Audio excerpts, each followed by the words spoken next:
Todo el mundo Sí. opina. Todo el mundo tiene algo que opinar. Sí, yo creo que sí pues es un hecho que todo el mundo tiene opinión sobre todo, pero sí es un fenómeno de esta época de redes, la necesidad de cada quien, o de por lo menos de mucha gente, de pronunciarse sobre lo que esté pasando en cada día. Es que es un pronunciamiento y es una especie de comunicado. Alocución. Sí, es una locución y de verdad es el fenómeno de los protagonistas de novela, del ¿Qué? personaje de reality, que eventualmente en el capítulo, hacia el final de cada capítulo, se dirige a toda Colombia.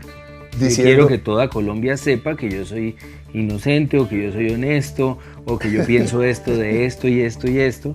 Me parece que es un fenómeno extendido en las redes sociales y sí, esa nueva vocación a sentar cátedra, a sentar opinión. Nuestra posición sobre un tema. Sí, puede ser desde el cambio climático hasta el fracking, hasta las elecciones, hasta Betty la Fea. Es la necesidad de decir exactamente, además, lo que suene popular, lo que suene mayoritario usualmente, o también la rama contraria, que es protagonistas de novelas, sería el yo no vine a ser amigos, que es yo digo las cosas duras, yo voy más allá, yo soy mejor que ustedes. Hay dos maneras de tomarse esas redes, que son o la solidaridad o el pensamiento de manada, o entrar a darse en la jeta como los hinchas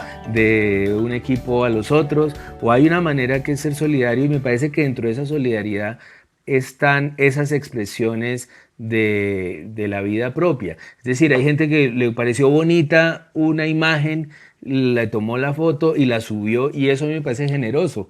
Es compartir un paisaje bonito, o algo, hasta incluso el plato de comida bonito, o a un restaurante que le gustó, una obra de teatro que le pareció chévere, una película que le fascinó. O está con su hijo, o incluso su su hijo. Oiga, Le parecen bonitos sus hijos creciendo, o su viaje. Y yo creo que en la medida en que produzca un diálogo, o conmueva, o sea de verdad un acto de generosidad completo, es decir, que le llegue a los demás, es válido y está bien, y es incluso útil que uno vea cosas que no ha visto.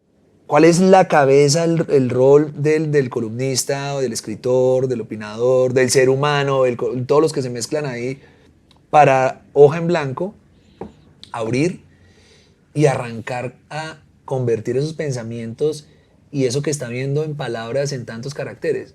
En ese momento, cuando ya me toca escribir, entiendo que estoy haciendo el mismo trabajo que hago cuando escribo una novela, en este sentido, y empiezo a disfrutar estarlo escribiendo, la columna, porque en un primer momento mi instinto es: yo quiero estar en mis novelas.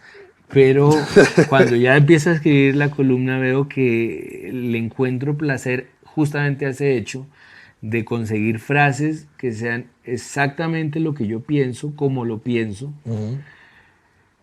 pero que en la medida de lo posible no le sirvan a la violencia colombiana. No es fácil, porque ya son 3 condiciones para una frase, y además esa violencia siempre se ha servido mucho de los eufemismos. Claro. Y entonces tampoco sirve una frase que no diga lo que quiere decir. Sí, claro. Es decir, tienen que ser frases claras, contundentes, que digan lo que uno piensa, que no teman a lo que uno piensa, que no censuren lo que uno piensa, pero que al mismo tiempo no alienen a los que no están de acuerdo. Y en realidad el ejercicio se vuelve eso, casi de contar sílabas, de hacer frases precisas que... qué bonito. Que sirvan, sí, que sirvan, que afecten, que conmuevan, que le den una vuelta a lo que uno está pensando. Pero un columnista que no piense como uno, si consigue un texto que produzca placer, algo gana.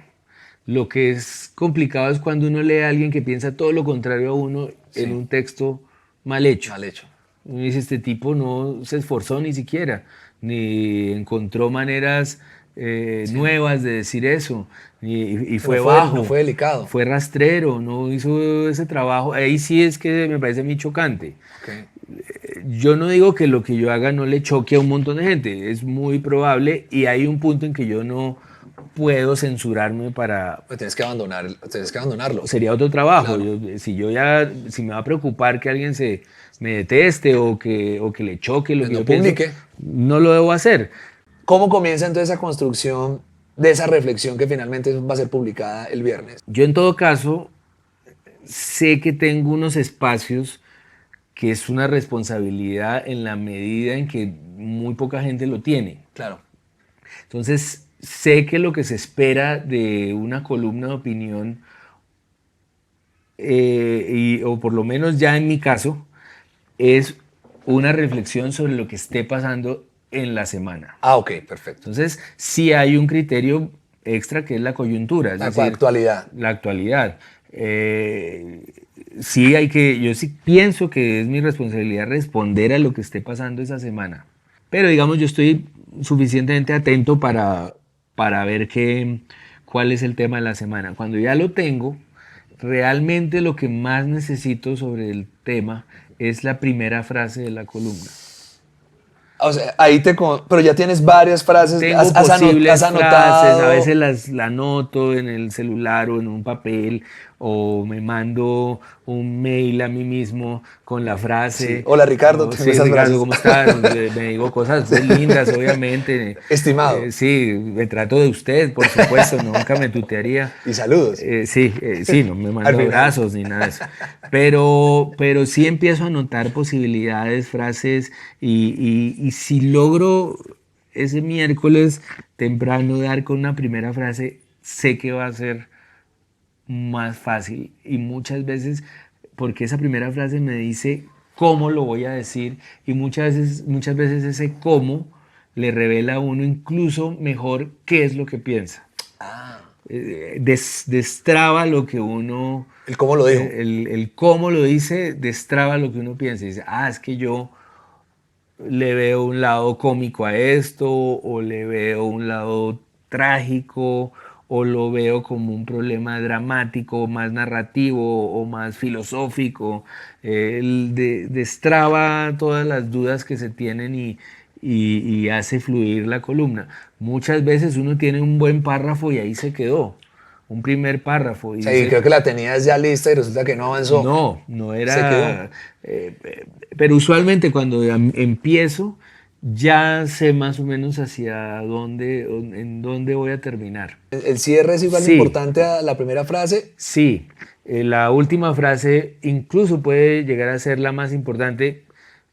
Muchas veces la primera es la que lo empuja a uno ya al trabajo, pero si no hay una última frase que uno tenga en mente o que sea su meta, si no está construyéndolo todo para llegar a esa última frase, a mí me parece que no tiene del todo sentido. Y creo que es un ejercicio heredado del trabajo de taller en la poesía. Es decir, yo cuando estaba en el colegio, estaba en un taller de letras con un profesor que sigue siendo un gran amigo y un gran maestro, que es Pompilio Iriarte, y era muy claro en las clases de él que todos los poemas estaban construidos para llegar al último verso. Wow. Él hablaba de un último verso como una lápida, como un golpe final. En los cuentistas lo llamarían un efecto o un triunfo por nocaut, como llegar aplasté. Es un final apoteósico. En música es un final pues que lo deja uno sin palabras. En narrativa, es lo que se llamaría un clímax realmente. Sí. Y hacia allá yo creo que también deben ir las columnas. Yo no creo que las columnas deban carecer de pretensiones literarias. Yo creo que deben tenerlas. Y deben tener una primera frase casi de novela y un clímax casi de poesía, pues.